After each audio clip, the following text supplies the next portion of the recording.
এই যে দেখেন তারেক রহমান বক্তব্য দিচ্ছে। প্রধানমন্ত্রী তারেক রহমান বক্তব্য দিচ্ছে।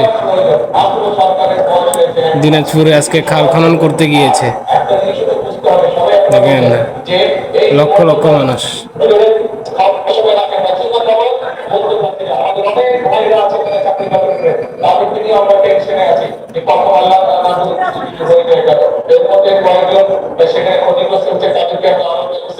সেই মানুষগুলো তো আমাদের চিন্তা করতে হবে। তো তাহলে আমাদের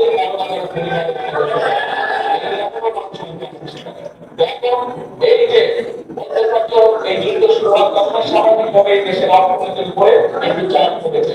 এই তারপরেও আমরা যে কমিটমেন্ট যে ওয়াদা করেছি আমাদের মা বোনদের কাছে, যে ওয়াদা করেছি আমরা, সেগুলো কিন্তু আমরা ধীরে ধীরে ইনশাআল্লাহ বাস্তবায়ন এই দিনগুলো আমরা শুরু করেছি।